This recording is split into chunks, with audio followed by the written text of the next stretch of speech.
மக்களுடன் மனதின் குரல் பொதிகை தமிழ் தொலைக்காட்சியில் 128வது மாதத்தை எட்டி சரித்திர சாதனை படைக்கும் பிரதமர் மோடியின் மன் கி பாத் நிகழ்ச்சி. நாட்டு மக்களுடன் உரையாடும் மோடிஜி. நமோ ஆப் மற்றும் சாரல் ஆப் மூலம் பிரதமரோடு பேசி மகிழும் அரிய வாய்ப்பை பெற்றிடுவீர். வி ரமேஷ் வழக்கறிஞர், மாவட்ட பொதுச் செயலாளர், மத்திய சென்னை மேற்கு மாவட்ட பாஜக. உங்கள் தங்க நகையை அதிக விலைக்கு விற்கவும் மற்றும் அடகில் இருக்கும் தங்க நகையை மீட்டெடுத்து அதிக விலைக்கு விற்கவும் உடனே அணுகவும். Prime gold hub 9840551787. No compromise. உங்க சைடுலயும் எங்க சைடுலயும். It's a GT promise. GT Holidays, South India's #1 travel brand. விஜய்க்கு செங்கோட்டையன் வருகை ஒரு மிகப்பெரிய வெற்றியை கொடுத்தது. அன்எக்ஸ்பெக்டட் வின்ஃபால் அப்படின்னு சொல்லலாம். டிவிக்கு அவரை சேர்க்கறதுக்கு மெயினா காரணம் செந்தில் தியாகராஜன், ஆர்.எம். வீரப்பனோட பேரன். விஜய்க்கோசரம் போய் செங்கோட்டையன் பேசி, செங்கோட்டையன் சொன்னாலும் எனக்கு டிவிகேல வரதுல ஒன்றும் அப்ஜெக்ஷன் கிடையாது, ஆனால் 3 கண்டிஷன் எனக்கு ஃபுல்ஃபில் பண்ணு கேட்டாரு. முதல் கண்டிஷன், ஏடிஎம்கே ஜெயிச்சா கூட எடப்பாடி தோக்கணும். 2வது கண்டிஷன், எனக்கு துணை முதலமைச்சர் பதவி கொடுக்கணும். 3வது அவர் கேட்டாரா என்னோட டெல்லி தகவல்னா டிவிகேக்குள்ள செங்கோட்டை அமுச்சு வச்சதே அமித்ஷா தான்றாங்க. அமித்ஷா மீட் பண்ணும்போது சொன்னா ஓகே, அப்போ நீங்கள் ஏடிஎம்கேல ஜாயின் பண்ண வேண்டாம், நீங்கள் டிவிகேல போய் ஜாயின் பண்ணி விஜய் என்டிஏக்குள்ள கொண்டு வந்து உங்கள் அசைன்மெண்ட் அப்படின்னு அமித்ஷா கொடுத்துருக்காரு. ஏடிஎம்கே மைனஸ் எடப்பாடி அப்படி வந்துட்டு வச்சுக்கோங்க, ஓபிஎஸ் வந்துருவாரு, டிடிவி வந்துருவாரு, சசிகலா வந்துருவாரு. அமித்ஷாவின் கிராண்ட் கனவு நிறைவேறும். ஒருங்கிணைந்த என்டிஏ. யார் முதல்வர் வேட்பாளர்? வேலுமணி, எஸ்பி வேலுமணி. எல்லாரும் சொன்னாங்கன்னா ரைட் சாய்ஸ் செங்கோட்டையன் உங்களுக்கு அட்வைஸ் பண்றதுக்கு பொலிட்டிக்கலா வேணும்.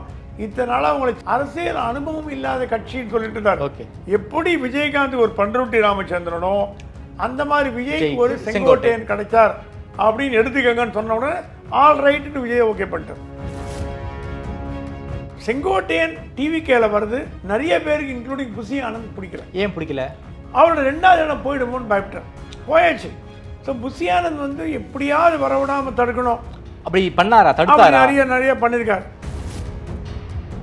செங்கோட்டையன் கையை விட்டு போனது பெரிய இழப்புன்னு ஸ்டாலின் ஃபீல் பண்றாரு. ஓகே, செங்கோட்டையனை ஏன் நம்ம டிஎம்கேக்குள்ள கொண்டு வர தவறிட்டோம். அதுக்கு அவர் சொன்னாரா, சேகர் பாபு சொன்னா அவர் ஏடிஎம்கே மெட்டீரியலுங்க, அவரை டிஎம்கேவா கன்வெர்ட் பண்ண முடியாது.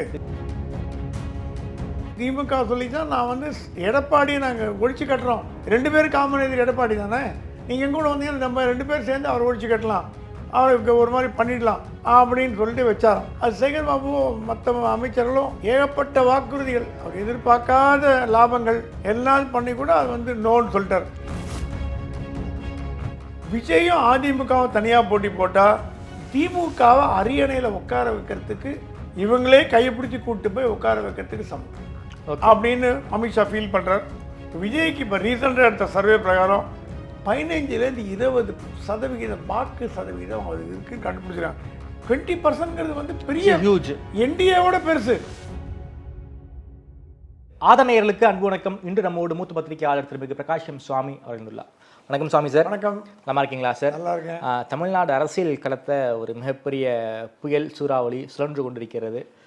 செங்கோட்டையன் அவர்கள் விஜய் கட்சியில் சேர்ந்தது தான் ஒரு டாக் ஆஃப் தி டவுனாக மாறியிருக்கு. செங்கோட்டையன் அதிமுகவிலிருந்து விலக்கி வைக்கப்பட்ட பிறகு திமுகவில் அவரை சேர்க்க சொல்லி பலருக்கும் ஒரு அசைன்மெண்ட் கொடுத்தாங்க. அதையெல்லாம் மீறி டிவிகேல எப்படி செங்கோட்டையன் சேர்ந்தார், குறிப்பாக டிவிகேல இருக்கக்கூடிய சில முக்கியமான நபர்களுக்கு செங்கோட்டையன் இணைவது பிடிக்கவில்லை, அதையும் தாண்டி டிவிகேக்குள்ளே எப்படி செங்கோட்டையன் வந்தார், அந்த பின்னணியை எங்களுக்காக சொல்லுங்கள் சார். செங்கோட்டையன் அதிமுகவோட மோதிர நோக்கத்தில் இல்லை, முதல்ல கெடுவும் கொடுக்கல. அவர் என்ன சொன்னாலும் நீங்கள் எல்லாம் ஒன்றா இணைஞ்சு ஒற்றுமையாக இருங்க, அப்போ தான் தேர்தலில் ஜெயிக்க முடியும், நமக்கு சட்டசபை தேர்தல் தான் முக்கியம், ஈகோ முக்கியம் இல்லை அப்படின்னு ஒரு சீனியர்ன்ற முறையில் எடுத்து சொன்னார். அது எடப்பாடி எடுத்துக்க தயாராக இல்லை. அவர் ஒரே ஒரு 10 நாள்னு சொன்னது ரொம்ப சீரியஸாக எடுத்துட்டாங்க. அந்த 2 பேருக்குள்ள சண்டை வந்து காரணமே அந்த 10 நாள் கெடு தான். ஏன்னா இதுக்கு மேலே நிறைய பேர் அட்வைஸ் பண்ணுறாங்க, அந்த மாதிரி அட்வைஸ் பண்ணிட்டு போயிடலாம். சீரியஸாக எடுத்து அது கெடு வச்சோ, நீ யாருன்னு கெடு பிடிக்கிறதுக்கு அப்படின்ற கோபத்தில் எடப்பாடி அவரை சைட் லைன் பண்ணார். அப்புறம் விரிசல் பெருசாக போச்சு. இவர் டிடிவி ஓபிஎஸ் போய் பார்த்தது, சசிகலா பார்த்ததெல்லாம் எடப்பாடிக்கு பிடிக்காம அப்புறம் பெரிய ஒரு போராக மாறிவிட்டது. அப்புறம் அவர் ரிஷிகேஷ் போகிறேன்னு டெல்லிக்கு போய் அமித்ஷா பார்த்தபோது அமித்ஷா கேட்டாரா, நீங்கள் என்டிஏ கூட்டணியை பலப்படுத்துறதுக்கு என்ன பண்ணலாம் அப்படின்னு யோசிங்க அப்படின்னாராம். பிஜேபியில் ஜாயின் பண்ணுங்களேன்னாராம். செங்கோட்டையன் சொன்னாலும் எனக்கு பிஜேபி ஜாயின் பண்ணுமா வேண்டாமான்னு கூட எனக்கு இன்னும் டவுட்டாக இருக்குது. நான் அதை ஃபிட்டாக வேணான்னு தெரியல. ஏன் பிபி துரைசாமி நயனா நாகேந்திரன்லாம் இல்லையா? டிஎம்கேலேருந்து யாரும் வர, ஏடிஎம்கேலேருந்து யாரும் வரக்கூடாதா? டிஎம்கேலேருந்து திருச்சி சூர்யா சிவா வந்திருக்காரு அப்படின்னு சொன்னாராம். உடனே அதுக்கு வந்து செங்கோட்டையன் சொன்னாலும் யோசிக்கிறேன் அப்படின்னாராம். ஆக்சுவலாக பார்த்தீங்கன்னா செங்கோட்டையன் வந்து பிஜேபியில் வர்றதுக்கு நயனாருக்கு பிடிக்கல. ஓகே. ஏன்னா அவரும் ஏடிஎம்கேல வந்தவர், அவர் சீனியர் லீடர். இப்போ நயனாருக்கு ஈக்குவலண்ட்டாக சீனியர் லீடர் யாரும் கிடையாது. பிஜேபியில் யாரும் கிடையாது. பிஜேபியில் பொன்னார் வந்து அவரும் ஆல்மோஸ்ட் இதில் இருக்கார், எச் ராஜா இருக்கார். அப்புறம் பார்த்தீங்கன்னா மீதி எல்லாரும் அண்ணாமலையும் டேர்ம் முடிஞ்சு போச்சு. எல் கணேசன் மறைஞ்சு போயிட்டார். சிபி ராதாகிருஷ்ணன் துணை ஜனாதிபதி போயிட்டார். ஸோ நயினாருக்கு இப்போ களம் ஓப்பனாக இருக்குது, ஃபீல்டு ஓப்பன், யாரும் இல்லை. இந்த நேரத்தில் உள்ள செங்கோட்டையன் கொண்டு உள்ளே போட்டுக்கினா அப்புறம் கொடைமைன்னு சொல்லிட்டு செங்கோட்டையன் வேண்டான்ற மாதிரி ரிப்போர்ட் அமிச்சாரம் டெல்லி. செங்கோட்டையன் பிஜேபியில் வேண்டாம். ஓகே. இது செங்கோட்டையன் காதில் ஊதிடுச்சு. சரி, அழையாதவர் வீட்டில் நம்ம எதுக்கு போகணும்னு சொல்லிட்டு வெயிட் பண்ணும்போது தான் டிஎம்கேலேருந்து தூது விட்டாங்க. உங்களை கொங்கு மண்டலத்தில் பெரிய ஆளாக்குறோம், அது ஆக்குறோம், எம்எல்ஏ ஆக்குறோம், அது பண்ணு. அவருக்கு வந்து மனசு ஒப்பலை. அடுத்தது எப்படியும் முதலமைச்சர் உதயநிதி வரப்போகிறார். உதயநிதி கேபினெட்டில் நம்ம இருக்கணுமா அப்படின்ற ஒரு தேக்கம் இருந்தது அவருக்கு. ஏன்னா எம்ஜிஆரோட ஒர்க் பண்ணவர், சீனியர் மோஸ்ட் பாலிட்டிஷியன். கிட்டத்தட்ட 78 வயசு வாப்புது. தமிழ்நாட்டில் இருக்கிற அண்டைக்கு அடுத்தபடியாக துறைமுறைக்கு அடுத்தபடியாக சீனியர் பார்த்தீங்கன்னா இவர் தான். ஸோ இவர் உதயநிதி கீழே வேலை பண்ணமாங்கிற ஒரு எண்ணத்திலே வேண்டான்னாராம். அதெல்லாம் ஓப்பனாக சொன்னார் சேகர் பாபுட்டு. என்னால் வந்து முத்துசாமிகிட்டையும் செந்தில் பாலாஜி கூட சேர்ந்து வேலை செய்ய முடியாதுங்க, தப்பாக எடுத்துக்காதீங்க. இல்லை, நீங்கள் டிஎம்கேலேருந்து வந்தவர் தானே என் சேகர் பாபு கேட்டாராம். அதுக்கு நீங்கள் கூட தான் டிஎம்கேலேருந்து வந்தீங்க. டிஎம்கே தாய் கழகம், அதுலேருந்து தான் எல்லோரும் ஏடிஎம்கேக்கு போனாங்க. அப்புறம் பாதி பேர் திரும்பி டிஎம்கேக்கு போயிட்டாங்க. அது ஒன்றும் தப்பு கிடையாது, அவங்க மனசாட்சி பிரகாரம். ஸோ எனக்கு டிஎம்கே எனக்கு ஒத்து வரும்னு தோணலை. அது சேகர் பாபுவும் மற்ற அமைச்சர்களும் ஏகப்பட்ட வாக்குறுதிகள், அவர் எதிர்பார்க்காத லாபங்கள் எல்லாம் பண்ணி கூட அது வந்து நோன்னு சொல்லிட்டார். ஓகே. ஸோ அந்த திமுக கதை, திமுக வந்து சாமதான பேததண்ட எல்லா முயற்சிகளையும் பண்ணாங்களா? எல்லா முயற்சியும் பண்ணாங்க. மசியல் அதுக்கு அவர் திமுக சொல்லித்தான் நான் வந்து எடப்பாடியை நாங்கள் ஒழிச்சு கட்டுறோம். உங்களோட காமன் எதிரி எடப்பாடி, எங்களுக்கு காமன் எதிரி, 2 பேரும் காமன் எதிரி எடப்பாடி தானே. நீங்கள் எங்க கூட வந்தீங்கன்னா நம்ம 2 பேர் சேர்ந்து அவர் ஒழிச்சு கட்டலாம், அவருக்கு ஒரு மாதிரி பண்ணிடலாம் அப்படின்னு சொல்லிட்டு வச்சாராம். அப்போ கேட்டாலும் ஓபிஎஸ் ஏன் டிஎம்கேல ஜாயின் பண்ணலன்னு கேட்டாலும் செங்கோட்டையன். அதுதான் ஓபிஎஸ் ஜாயின் பண்ண கூடிய சீக்கிரம் வந்துடுவார், அவருக்கு வேணுங்க தான் நாங்கள் பண்ணி கொடுத்துட்டோம், அவருக்கு வர வேண்டிய பணம்லாம் வாங்கி கொடுத்தாச்சு. அந்த ரியல் எஸ்டேட் அதிபர்கிட்டேருந்து அவர் ரியல் எஸ்டேட் அதிபர்கிட்ட மாட்டிட்டு ஏமாந்தார் இல்லையா, அதெல்லாம் ஸ்டாலின் சொல்லி எல்லாம் செட்டில் ஆகிடுச்சு. ஸோ இப்போ எனி டைம் அவர் ப்ரோ டிஎம்கே ஸ்டாண்ட் எடுக்கக்கூடிய மனநிலையில் தான் இருக்கார். டிடி தினகரன் விட்டுருங்க, அவர் வரமாட்டார்.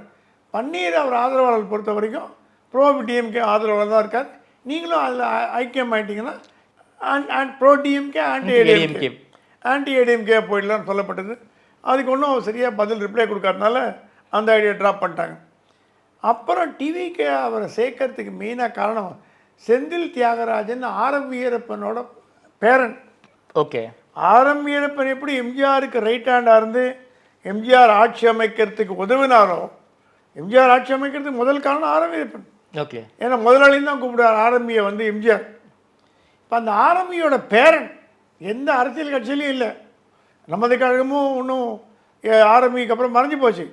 ஆனாலும் ஒரு பிளேயராக உருவெடுத்திருக்கார் செந்தில் தியாகராஜன். ஓகே. ஆர்எம் வீரப்பனோட பேரன். அவர் தான் வந்து டிவிகேல இப்போ வந்து main adviser to Vijay. John Arokiasamy இல்லையா? ஜான் ஆரோக்கியசாமி எல்லாம் இருக்காங்க. பட் விஜய்க்கு அட்வைசர்னு பார்த்தீங்கன்னா செந்தில் தியாகராஜன் தான். ஓகே. அந்த செந்தில் தியாகராஜன் எப்படியாவது பிடிச்சி விஜய்கோசரம் போய் செங்கோட்டையிட்ட பேசி, செங்கோட்டையன் சொன்னாலும் எனக்கு டிவிகேல வரதுல ஒன்றும் அப்ஜெக்ஷன் கிடையாது, ஆனால் 3 கண்டிஷன் எனக்கு கேட்டார். முதல் கண்டிஷன், எடப்பாடியை தோக்கடிக்கிறது சின்சியராக இருக்கணும். ஓகே. எடப்பாடி எம்எல்ஏ தேர்தலில் அவர் எந்த ஊரில் போட்டி போட்டாலும், எடப்பாடியில் போட்டி போட்டாலும் சேலத்தில் போட்டி போட்டாலும் அவரை தோக்கடிச்சு காட்டணும். அதுக்கு என்ன ஓடமோ நான் பண்ணுறேன், ஆனால் எடப்பாடி ஜெயிக்கக்கூடாது. ஓகே. அவர் ஏடிஎம்கே ஜெயிச்சா கூட எடப்பாடி தோக்கணும். ஓகே. முதல் கண்டிஷன். 2வது கண்டிஷன், எனக்கு துணை முதலமைச்சர் பதவி கொடுக்கணும். யாருக்கு? செங்கோட்டையன். செங்கோட்டையன். எந்த கட்சியில்? தாவேக்கால. தாவேக்கா ஆட்சி அமைத்தால் விஜய் ஆட்சி அமைத்தால் தான் சார். அதான் சொல்லலாம். நீங்கள் முதலமைச்சராக வந்தீங்கன்னா ஏன்னா துணை முதலமைச்சராக போடணும். அதுக்கு வந்து விஜய் சொன்னாலும் அப்போ 2-3 துணை முதலமைச்சர் வந்தால் பரவாயில்லையான்னு கேட்டாலும் ஓகே, பூடகமாக கேட்டிருக்காரு. 2-3 துணை முதலமைச்சர் தான் போடுறேன். அதை பற்றி எனக்கு ஒன்றும் ப்ராப்ளம் இல்லை. ஓகே, எனக்கு துணை முதலமைச்சர்ன்ற பதவி வரணும். ஜெகன்மோகன் ரெட்டி வந்து போட்ட மாதிரி அந்த மாதிரி பவன் கல்யாண் போட்ட மாதிரி. ஓகே, ஸோ துணை முதலமைச்சர் பதவி வேணும்னு கேட்டாராம். அது ஓகேன்ட்டாராம். 3வது வந்து அவர் கேட்டாராம் வந்து கொங்கு மண்டலத்தில் என்னோட கேண்டிடேட் தான் நான் போடுவேன்.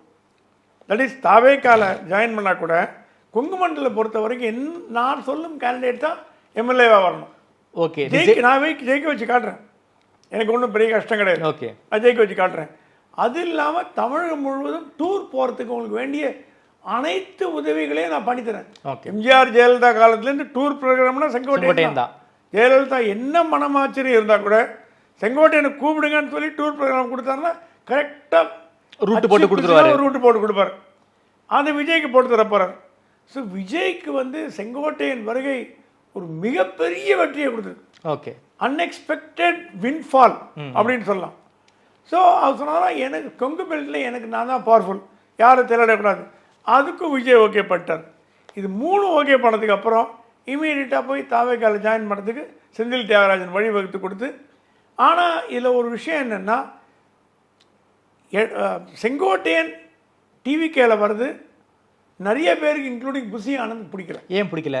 அவரோட 2வது இடம் போயிடுமோன்னு பயப்பட்டார். போயாச்சு. புசி ஆனந்த் 2வது இடம் போயாச்சு. ஏன்னா அடுத்த சீனியர் அவர் தான், அவரே ஒத்துட்டார். ஸோ புசி ஆனந்த் வந்து எப்படியாவது வரவிடாமல் தடுக்கணும் அப்படி பண்ணாரா? தடுத்தாரா? நிறைய பண்ணியிருக்காரு. ஆதவர்ஜனா மட்டும் இதில் தலையிடலை. ஓகே, விஜய் என்ன சொல்கிறாரோ அந்த மாதிரி கேட்போம். ஏன்னா ஆதவர்ஜனாவும் செந்தில் தியாகராஜனும் நெருங்கிய நண்பர்கள். ஓகே, அந்த இந்தியன் ஒலிம்பிக் அசோசியேஷனில் 2 பேருமே மெம்பர்ஸ். அதனால் விஜயும் எம்ஆர்சி நகரில் இருக்கார், செந்தில் தியாகராஜன் எம்ஆர்சி நகரில் இருக்கார். விஜய் பனையூர்ல தானே சார் இருக்காரு? பனையூர்ல எம்ஆர்சி நகரில் இங்கே வந்துட்டாரு. ஒரு வீடு இருக்கு, ஆனாலும் மோஸ்ட்லி பனையூர்ல இருக்காரு. பனையூர் இருக்கார். இங்கே வர்றார். இங்கே வந்து முக்கியமான மீட்டிங்லாம் இங்கே வச்சுக்கிறார். செங்கோட்டையனை வந்து முதல்ல மீட் பண்ணது எம்ஆர்சி நகர். ஓகே, செந்தில் தியாகராஜனோட அந்த அப்பார்ட்மெண்ட்டில் ஒரு ஹியூஜ் பென்ட் ஹவுஸ் வச்சிருக்காரு, ஒரு 10,000 ஸ்கொயர் ஃபீட்டில். ஓகே, அங்கே தான் மீட் பண்ணி பேசிட்டு அப்புறம் பனையூரில் மீட் பண்ணியிருக்காரு. ஸோ புசி ஆனந்துக்கு இதில் கொஞ்சம் வருத்தம் ஓகே உள்ளே வந்தது. செங்கோட்டையன் விஜய் கட்சிக்குள்ளார வந்தது புசி ஆனந்துக்கு மிகப்பெரிய வருத்தம் இருக்கு. மிகப்பெரிய வருத்தம். அதில் ஒன்றும் அது வருத்தத்தை ஓப்பனாக சொல்லிட்டாரா? ஓகே, விஜய் சொன்னாலும் நீங்களாம் கூட எப்போ என் கூட இருப்பீங்கன்ற மாதிரி சொல்லிட்டு போயிட்டாரு. செங்கோட்டையன் வந்துட்டாரா நம்ம இடம் காலி ஆயிடும்னு புசி பயப்படுறாரு. ஆதவ் பயப்படல, இவர் நிர்மல்குமாரும் பயப்படல. ஏன்னா நிர்மல்குமார்லாம் ஜூனியர். செங்கோட்டையனோட எக்ஸ்பீரியன்ஸுக்கு யாருமே தாவேக்கால இல்லை. மொத்தம் என்ன ஆயிடுது இப்போது இது இன்னொன்று என்ன சொல்கிறாங்க, டெல்லி தகவல் இது எவ்வளோ தூரம் உண்மைன்னு தெரியல, டிவிகேக்குள்ள செங்கோட்டை அமுச்சு வச்சதே அமித்ஷா தான்றாங்க. என்ன சார் இது புது கதையாக இருக்குது? புது கதையாக இருக்குது. ஆனால் இது கேள்விப்பட்ட கதை. நீங்கள் பக்கத்தில் இருந்து கேட்டிங்கன்னா எனக்கு பதில் சொல்ல தெரியாது.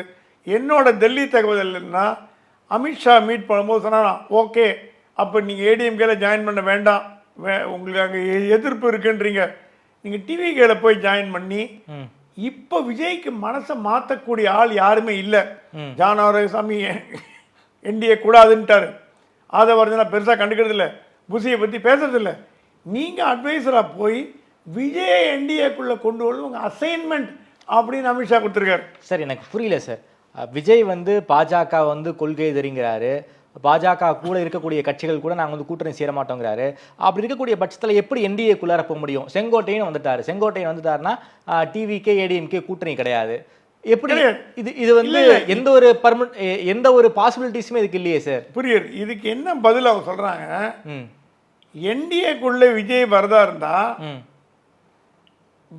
ஏடிஎம்கே மைனஸ் எடப்பாடி அப்படி வந்துட்டு வச்சுக்கோங்க, ஓபிஎஸ் வந்துடுவாரு, டிடிவி வந்துடுவாரு, சசிகலா வந்துடுவாரு.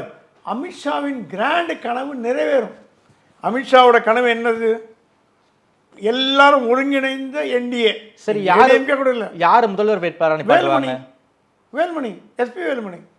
சிம்பிள். இது செஸ் காய் தான், ஒரு காயின் எடுத்து ஒரு காயின் போட வேண்டியதான். அதெல்லாம் நல்லா ஜல்லி விளையாடும். சார் இன்னைக்கு வந்து எடப்பாடி கிட்ட தான் சார் கையில கட்சி இருக்கு. எடப்பாடியை மாதிரி ஏடிஎம்கே ஒண்ணுமே பண்ண முடியல. எடப்பாடி கொஞ்சம் கொஞ்சமா அவரோட பவரை லூஸ் பண்ணிட்டு வர்றாரு. இப்போ ஓபிஎஸ்னால ஒரு 20, 15, 20 இடத்துல அடி வாங்கும். டிடிவினால ஒரு 20, 25 இடத்துல அடி வாங்கும். செங்கோட்டையனால ஒரு 30 இடத்துல அடி வாங்கும். மனோஜ் பாண்டியனால ஒரு 5 சீட்டு காலியாகும். இதெல்லாம் கனெக்ட் பண்ணிங்கன்னா 50 சீட்டு உங்களுக்கு வந்து காலியாகிற மாதிரி இருக்கேப்போ. எடப்பாடிக்கு 40 சீட்டு காலியாகிற மாதிரி இருக்கேன். நீங்கள் ஜெயிக்கிறதுக்கு எம்எல்ஏ தேர்தலில் 1000 வாக்கு இருந்தால் கூட போதும். அதனால தான் அமித்ஷா முதல்ல சொன்னார், டிடிவிலாம் டிஸ்ட்ரக்டிவ் ஃபோர்ஸ், அவனை உள்ளே கொண்டு வந்தால் நமக்கு நல்லது, ஓபிஎஸ் சசிகலா கொண்டு வாங்கன்னு. எடப்பாடி மட்டுமே எதிராக இருக்காரே தவிர 2ஆம் கட்ட அதிமுக தலைவர்கள் என்டிஏக்குள்ளே வரதில் எந்த அப்ஜெக்ஷனும் இல்லை. ஓபிஎஸ் டிடிவி சசிகலா வரதுலையும் ஆப்ஜெக்ஷன் அவங்களுக்கு இல்லை. ஓகே, அவங்க பாட்டு இருந்து போட்டவங்க பாட்டு இருந்து. ஆனாலும் பிஜேபி வந்து விஜய் கொள்கை எதிரிங்கிறார்ல சார், எப்படி சார் இல்லை பாரு? அப்படிதான் சொல்லுவாமா. ஆனால் விஜய்க்கு வந்து இப்போ செங்கோட்டையன் அட்வைஸ் கொடுத்து, உங்களுக்கு ஒரு தேசிய கட்சியோட பலம் வேணுங்க, உங்களுக்கு ஒரு சப்போர்ட் இருந்தால் நல்லது, உங்களுக்கு ஒரு பேலன்ஸ், ஒரு காமன் மினிமம் பட்ஜெட்டை போடலாம் அப்படி ஒன்றும் மோடி ஒன்றும் தப்பு பண்ணல. ஏன்னா விஜயிடம் தவறாக கூறப்பட்டிருக்கிறது. விஜய் என்டிஏல வரணுங்கிறது விஜய்க்கு ஆசையா இல்லையான்னு தெரியல. அமித்ஷாக்கு ஆசையா, அமித்ஷாவுக்கு ஆசையா இருக்கு சார். அமித்ஷாக்கு ஆசையா, விஜய்க்கு ஆசை இல்லைல்ல. விஜய்க்கு ஆசையை தூண்டுறதுக்கு தான் இப்போ செங்கோட்டையன் போயிருக்காரு. ஒன்றும் கவலைப்படாதீங்க, நல்லா தான் இருக்கும், எல்லாம் இருக்கும், நம்ம உங்களுக்கு ஃபியூச்சர் பிரைட்டாக இருக்கும், அப்படியே என்டிஏ வந்தாலும் எனக்கு டெப்டி சீஃப் மினிஸ்டர் ஆகலாம் அப்படின்னு சொல்லி இதெல்லாம் பண்ணுறதுக்கு. இல்லை என்றால் எஸ்பி வேலுமணி வந்தால் கூட முதல்வர் வேட்பாளரை பற்றி அப்புறம் முடிவு பண்ணிக்கலாம் அப்படின்னாலுமே பிஜேபி இருக்குது. இப்போ ஏடிஎம்கே மைனஸ் எடப்பாடி, எஸ்பி வேலுமணி முதல்வர் வேட்பாளராக வந்தால் கூட, விஜய் உள்ளே வந்தால் கூட, யாருக்கு அதிகமான வாக்குகள் வருதோ அவர்களை முதலமைச்சர் ஆக்கலான்ற வார்த்தையை பிட்டை வந்து டெல்லி போட்டிருக்கு சார். எடப்பாடி வந்து ஒரு 4.5 வருஷம் முதலமைச்சராக இருந்து தன்னை நிலைநிறுத்தி இருக்காருல்ல சார். 2 டேர்ம் கூட தான் பன்னீர்செல்வம் முதலமைச்சராக இருந்து அவர் கட்சியில் இருந்தார் சார். அது வந்து ஒரு சின்ன டென்யூர் சார். அவங்க ஜெயலலிதா மேடம் பிரிசனில் இருப்பதன் காரணமாக சீஃப் மினிஸ்டராக இருந்தார். அது ரொம்ப ரொம்ப கம்மியான நாட்கள். ஆனால் எடப்பாடி பழனிசாமி அவர்கள் ஒரு 4.5 வருஷம், கிட்டத்தட்ட ஒரு 1 டென்யூர் அவர் இருந்திருக்காருல்ல. ஆனால் 2ஆம் கட்ட தலைவர்கள்லாம் என்டிஏல சேரணும்னு விருப்பப்படும் பொழுது எடப்பாடி மேல தலைவர்களுக்கு என்ன கோவம்னா 2 கோவம். முதல் கோவம், ஒருத்தரா வெளில போயிட்டே இருக்காங்க, நீங்க எல்லாரும் வெளியில் அனுப்பிச்சிட்டே இருக்கீங்க. ஓகே, இது வரைக்கும் 4 பேர் 5 பேர் போயாச்சு. 2வது, என்டிஏல பலப்படுத்தணும்னு அமித்ஷா சொல்றது ஒரு காரணம் இருக்கு. விஜய்க்கு இப்போ ரீசெண்டாக எடுத்த சர்வே பிரகாரம் 15லேருந்து 20% வாக்கு சதவீதம் அது இருக்குன்னு கண்டுபிடிச்சிருக்காங்க. லேட்டஸ்ட் சர்வே உங்களுக்கு வந்திருக்கணும்னு நினைக்கிறேன். 20%, 20%ங்கிறது வந்து பெரிய ஹியூஜ். என்டிஏவோட பெருசு. என்டிஏ 17-18 வச்சா கூட அதோட பெருசு. அதிமுகவோட 20 அதிமுக ஒரு காலத்தில் 40 இருந்தது, 45 கழுத தேஞ்சு கட்டரும்பா போச்சு. 20-25 கூட இல்லை. கிட்டத்தட்ட இப்போ அதிமுகவும் விஜயம் ஒரே லெவலில் பயணிக்கிற லெவலில் போயிட்டு இருக்கு பர்சன்டேஜ் ஆஃப் ஓட்ஸில். ஓகே, 20-25 அந்த மாதிரி. ஸோ இது என்னன்னா, எப்படி நீங்கள் கால்குலேட் பண்ணால் கூட விஜயும் அதிமுகவும் தனியாக போட்டி போட்டால் திமுகவை அரியணையில் உட்கார வைக்கிறதுக்கு இவங்களே கைப்பிடிச்சு கூப்பிட்டு போய் உட்கார வைக்கிறதுக்கு சமம் அப்படின்னு அமித்ஷா ஃபீல் பண்ணுறார். அவருடைய அரசியல் ஞானம், அவருடைய எக்ஸ்பீரியன்ஸு, அவர் இப்போ எல்லா மாநிலங்களையும் தேர்தல் நடத்தி பீகாரில் ஜெயிச்சு காமிச்சிருக்கார். ஸோ எடப்பாடியை எப்படி டீல் பண்ணுவார் அப்படி அமித்ஷான்னு தெரியல. எடப்பாடியை கண்டினியூ பண்ண வச்சு பண்ணுவாங்களா, இல்லை அவர்கிட்ட பேசி பார்ப்பாங்களா, கன்வின்ஸ் பண்ண பார்ப்பாங்களா, என்ன பண்ணுவாங்கன்னு தெரியல. ஆக மொத்தம் விஜய் தாவேக்காக்கு போகிறதுல டெல்லியோட பங்கு இருக்குன்ற ஒரு செய்தியும் வந்துட்டுருக்கு. அது எந்த அளவுக்கு உண்மைங்கிறது என்னால் நிரூபணமாக சொல்ல முடியல. செங்கோட்டையன் அவங்களுக்கு ஒரு மிகப்பெரிய எக்ஸ்பீரியன்ஸ் இருக்குது சார். எம்ஜிஆர் காலத்துல இருந்து வந்து எம்எல்ஏவாக இருக்காரு. கொங்கு மண்டலத்தையும் ஒரு செல்வாக்கு இருக்குது, ஈரோட்லேயும் செல்வாக்கு இருக்குது. அப்படின்னா தாவேக்காவுடைய கொங்கு மண்டலத்தின் முகமாக செங்கோட்டையன் அறியப்படுவார் நம்ம எடுத்துக்கலாமா? கண்டிப்பாக. அவர் சொன்னாங்கன்னா கொங்கு மண்டலத்தில் தாவேக்கா ஜெயிக்க வைக்கிறது என் பொறுப்பு. ஓகே, எனக்குன்னு சில ஃபாலோவர் இருக்காங்க, எனக்குன்னு கட்சிக்காரர் இருக்காங்க. இப்போ சொன்னாதான் இப்போ இல்லாட்டி கூட இன்னும் சில மாதங்களில் கொங்கு மண்டலத்தில் அதிமுக காலி பண்ணி கூட பவர் என்கிட்ட இருக்குன்னாலும். எப்படி சார் அது சொன்னாலும் இல்லை சார். எடப்பாடிக்கு எதிராக எடப்பாடி கொங்கு மண்டலம், எஸ்பி வேலுமணி கொங்கு மண்டலம், தங்கமணி கொங்கு. அதிமுகவில் இருக்கும்போது அதெல்லாம் ஒன்றுமே பண்ண முடியும், எடப்பாடி ஒன்றுமே பண்ண முடியலையே. இல்லை, இவர் என்ன சொன்னாலும் நான் வந்து கொங்கு மண்டலத்திலேருந்து அதிமுகவை காலி பண்ணுறது கூட நான் உங்களுக்கு உதவிகரமாக இருப்பேன். ஏன்னா அவர் என்ன பிளான் பண்ண பார்க்குறார், டிவிகே வர்சஸ் ஏடிஎம்கே அப்படின்னு கொண்டு போகலாமான்னு ஒரு ஐடியாவில் இருக்கார். Okay, at least TVK versus ADMK கூட விட்டுருங்க, டிவிகே வர்சஸ் எடப்பாடி ஓகே, அந்த ரூட்ல போறாரு. அதாவது தன்னுடைய பர்சனல் வெஞ்சன்ஸ் வந்து விஜய் மூலமா தீர்த்துக்க பாக்குறாரு. ஏன்னா செங்கோட்டையனால இனிமே ஓபிஎஸ் டிடிவி சசிகலாவோட வியாபாரம் பண்ண முடியாது. ஏன்னா 3 பேருமே சீன் அவுட் ஆயிட்டாங்க. ஓபிஎஸ் தனி கட்சி துவக்குவாருமாங்க, துவக்கி என்ன பண்ண போறதுன்னு தெரியல. டிடிவி தனி கட்சி துவக்கி 6 வருஷமா 7 வருஷமா ஏதோ பண்ணிட்டு இருக்கார். தனியாக அவரை மாற்றிக்கிறார், டிஸ்ட்ரக்டிவ் ஃபோர்ஸாக இருக்கார். இன்னும் அவரே ஆர்கே நகரில் தோற்று போயிட்டார். ஸோ அந்த கட்சியும் சாதாரணமாக இருக்குது. ஸோ இப்படி சசிகலா வந்து அரசியல் இல்லை, அதே நேரத்தில் அரசியல் இருக்காங்க, டூர் பயணம் பண்ணுறாங்க, அப்படி உள்ளே வெளியே மாதிரி இருக்காங்க. இவங்களை நம்பி எத்தனை நாளைக்கு செங்கோட்டையன் தன் அரசியல் பயணத்தை துவக்க முடியும், கட்சியை துவக்க முடியும்? ஒன்று ஏடிஎம்கே இல்லை டிஎம்கே. ஏடிஎம்கே கதவு மூடியாச்சு. எடப்பாடி தலைவராக இருக்க வரைக்கும் செங்கோட்டையன் உள்ளே போனால் மறுபடியும் போனால் கூட அவரை காலி பண்ணுவாங்க, தோக்கடிப்பாங்க, எம்எல்ஏ கண்டிப்பாக பண்ணுவாங்க. அதெல்லாம் ஏடிஎம்கே கில்லடி. ஸோ ஏடிஎம் கதவு மூடப்பட்டது. சார், கோபியில் வந்து செங்கோட்டையனாலும் ஏடிஎம்கே வந்து செங்கோட்டையனை வந்து தோக்கடிக்கிறதுக்கு வேலை பார்க்க மாட்டாங்க. ஏடிஎம்கே தோக்கடிக்கும். எடப்பாடி ஒரு கண்ணு காமிச்சாருன்னா செங்கோட்டையனை தோக்கடிக்கும்.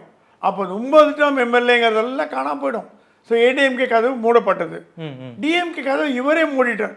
அவங்க ரெடி திறந்து வச்சுட்டு இருந்தாங்க, இவர் வேண்டாம் மூடிட்டார். மனோஜ் பாண்டியன் மாதிரி போயிருந்திருக்கலாம், மனோஜ் பாண்டியன் மாதிரி போயிருக்கலாம். அவருக்கு முக்கியமான பதவி கொடுத்துருப்பாங்க, மந்திரி பதவி கொடுத்துருப்பாங்க, கொங்கு மண்டல அவருக்கு முக்கிய மந்திரியாக கொடுத்துருப்பாங்க. செங்கோட்டையனை ஸ்டாலின் மதிக்கிறார்.